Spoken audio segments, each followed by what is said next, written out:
Une bonne nouvelle pour le conducteur de 48e RT. Ouais, une très très bonne nouvelle. On est très heureux, d'autant plus heureux qu'aujourd'hui il y a beaucoup de villes qui ne le sont pas.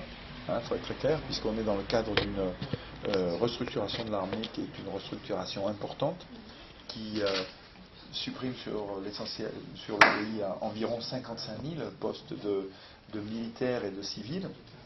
Et nous, on est exactement dans le mouvement inverse, puisqu'il y avait à peu près 940 militaires et civils sur le 48e RT à Agen, et que nous en recevons 180 de plus. C'est une très très bonne nouvelle.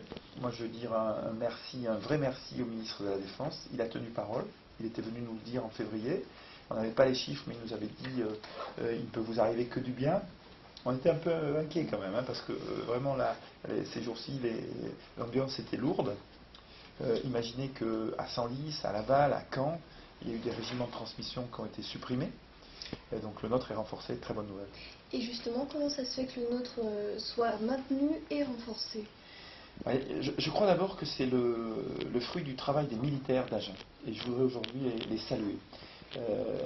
Moi j'avais beaucoup discuté de ça avec Hervé Morin, parce que vous pensez bien que c'est un dossier qu'on a suivi très très près et que j'ai suivi très près.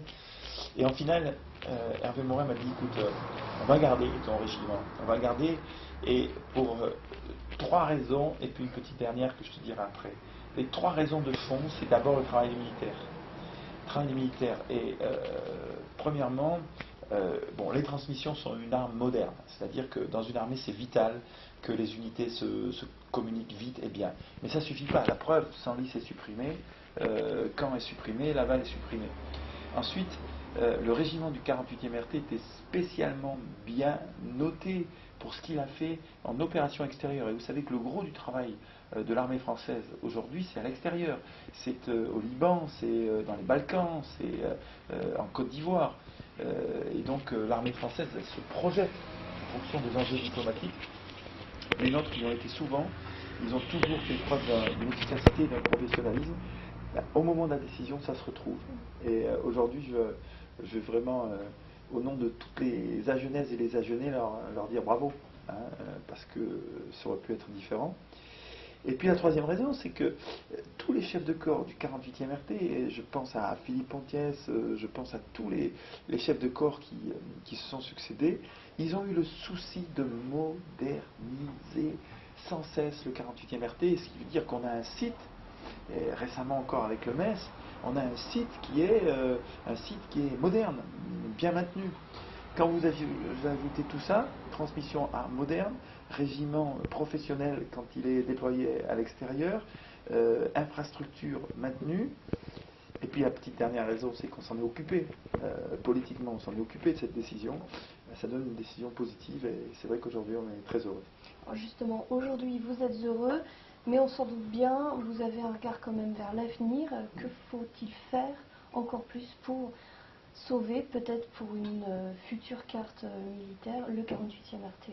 Vous avez raison, il faut être heureux aujourd'hui, profiter de ce jour de bonheur, et puis tout de suite se dire après, qu'est-ce qu'il faut que je fasse pour renforcer le 48e RT, pour éviter qu'à la prochaine restructuration de la carte militaire, et il y en aura forcément d'autres, eh bien, ce soit nous, ce coup-là, qu'on ne soit pas gagnant mais perdant. Et moi, je veux dire, la réponse, elle est simple. Il faut qu'on regarde bien où va l'armée française et il faut qu'on colle à la roue de l'armée française moderne. L'armée française, elle va vers des bases interarmées de 2000 personnes. C'est la logique globale nationale. Il faut que le 48e RT aille vers les bases interarmées de 2000 personnes. Et donc s'agrandissent, fassent des synergies avec peut-être des éléments de l'armée de l'air, avec d'autres éléments du renseignement, de la chaîne de l'information. Il faut qu'on aille vers ça. Il faut aussi que la réputation de maintenance en bon état et de modernisation, ça reste dans tous les éléments constitutifs du 48 RT. Je pense notamment au terrain d'entraînement. Il y a maintenant un problème de terrain d'entraînement du 48e RT, il faut qu'on le règle, il jouxte l'agropole, il faut que, en accord avec les militaires, on leur trouve un outil de travail de très haut niveau. Voilà ce que c'est que de faire le travail d'anticipation, je peux vous dire qu'on va s'y mettre très énergiquement.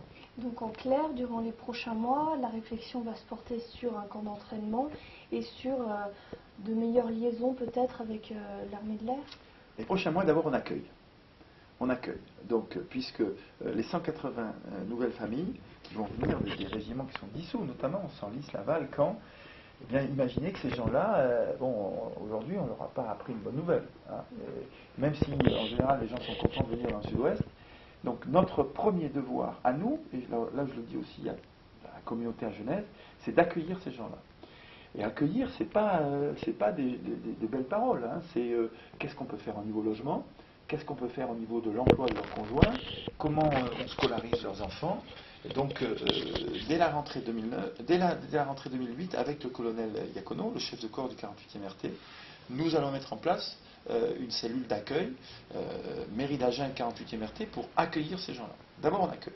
Et ensuite, on anticipe. On est déjà en anticipation. Nous voulons rester une ville de garnison sur la première moitié du XXIe siècle. Il faut qu'on s'en donne les moyens. Merci. Voilà.